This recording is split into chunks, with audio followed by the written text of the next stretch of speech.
Assalamualaikum warahmatullahi wabarakatuh. Pada kesempatan kali ini kelompok kami akan membuat ekoprint dengan dedaunan dan bunga-bunga dengan media. Yang pertama topeng, Yang kedua ada kaos. Nah, itu semua nanti akan diperjualbelikan. Mungkin itu saja, langsung ke tekniknya. Let's go. pertama-tama di sini kita memasukkan tawa sebanyak 7 sendok.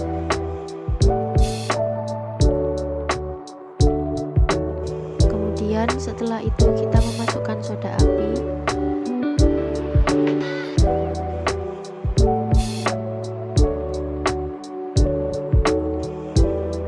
Setelah soda api masuk, kita memasukkan cuka secukupnya. Kemudian diaduk-aduk sehingga semuanya sampai merata.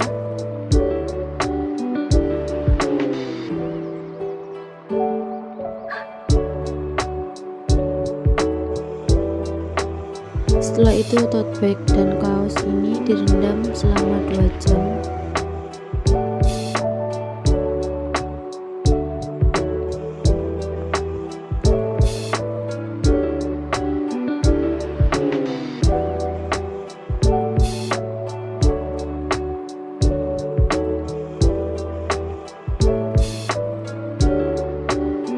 Setelah 2 jam kita dapat mencuci kain tersebut, kemudian dikeringkan.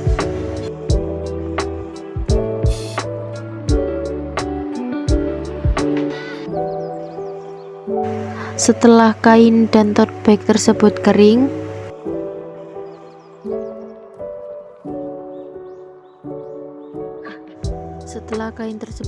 kita masuk dalam teknik mordanting daun. Kita memasukkan tawa secukupnya. Setelah itu kita memasukkan cuka secukupnya.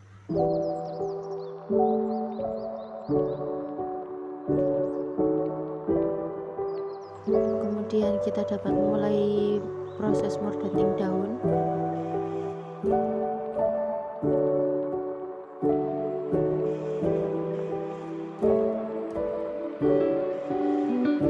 Setelah terendam, kita masuk dalam proses ekoprint dalam teknik pukul.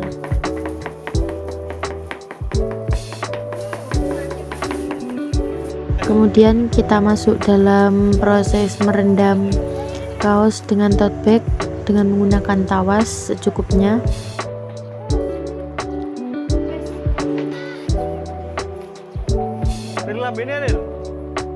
Sendok.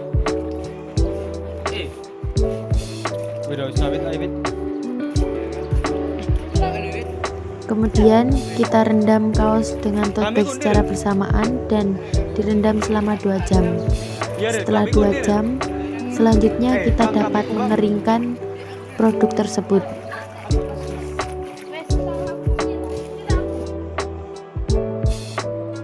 Proses pemasaran di sini yaitu saya membuat status atau story tentang tote bag dengan kaos dari kerajinan ekoprint. Kemudian saya mempromosikan lewat status WhatsApp. Setelah itu ada salah satu customer yang membalas story saya, kemudian ingin membeli produk saya.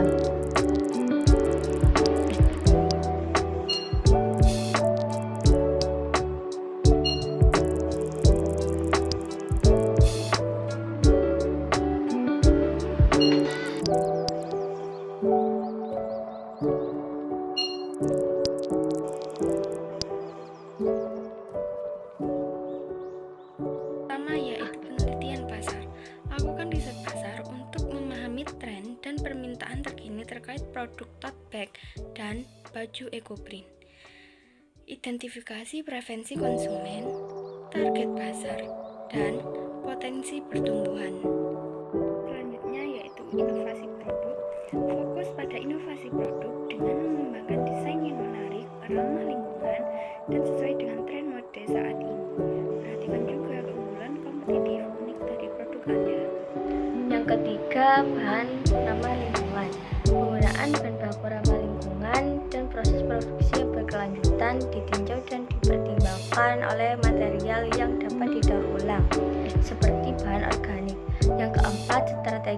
pemasaran. Strategi pemasaran yang efektif untuk memasarkan produk Anda kepada konsumen, maka gunakanlah pemasaran digital, sosial media, dan kolaborasi untuk meningkatkan exposure. Yang kelima, diversifikasi produk dengan mempertimbangkan untuk mengembangkan variasi produk seperti tote bag dengan desain dan ukuran yang berbeda atau koleksi baju eco-print untuk berbagai kategori usia dan selera. Yang keenam, kemitraan dan berkolaborasi dengan cara menjalin kemitraan dengan pemasok barang ramah lingkungan, produsen atau pengecer yang memiliki visi serupa untuk meningkatkan aksesibilitas dan distribusi produk. Yang ketujuh, sustainability practices dengan menekankan praktik berkeberlanjutan dalam seluruh rantai pasokan mulai dari produksi hingga distribusi. Komitmen pada praktik ramah lingkungan dapat menarik lebih banyak konsumen yang peduli dengan lingkungannya. Yang selanjutnya adalah nomor 8, yaitu pengelolaan keuangan. Tetapkan anggaran dan strategi pengelolaan keuangan yang bijak untuk memastikan pertumbuhan dan keberlanjutan bisnis jangka panjang. Yang kesembilan adalah umpan balik pelanggan. Terima umpan balik dari konsumen mengenai produk, desain, dan pelayanan. Gunakan informasi ini untuk terus meningkatkan kualitas dan kepuasan para pelanggan. Yang ke-10 adalah eksplorasi pasar internasional. Jika memungkinkan, pertimbangkan untuk memasarkan produk secara internasional untuk memperluas pasar dan meningkatkan potensi penjualan. Perencanaan yang matang dan terus-menerus mengikuti perkembangan tren dan kebutuhan konsumen adalah kunci untuk meraih sukses dalam bisnis tote bag dan baju eco-print.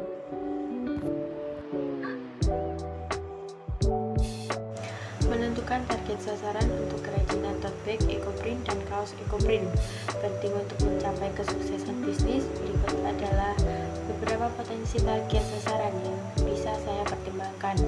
Yang pertama, individu yang peduli lingkungan, orang-orang yang mengutamakan produk ramah lingkungan dan berupaya untuk mengurangi dampak negatif terhadap lingkungan.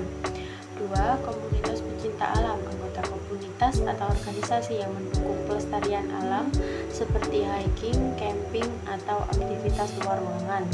Yang ketiga, pemuda dan mahasiswa, kaum muda yang menyukai fashion berkelanjutan dan ingin berkontribusi pada pelestarian lingkungan. Yang keempat, pasar fashion berkelanjutan, konsumen yang tertarik dengan tren fashion berkelanjutan dan produk yang terbuat dari bahan ramah lingkungan. Yang kelima, toko-toko ekologi dan berkelanjutan, kolaborasi dengan toko-toko menjual produk ramah lingkungan untuk menjangkau konsumen yang lebih luas. Yang keenam, pasar pariwisata berkelanjutan, wisatawan yang mencari produk unik yang mencerminkan kebudayaan lokal dan peduli terhadap lingkungan. Yang ketujuh, pasar online. Melalui platform online, saya dapat menjangkau konsumen global yang peduli tentang ramah lingkungan dan berbelanja secara online seperti Shopee atau TikTok.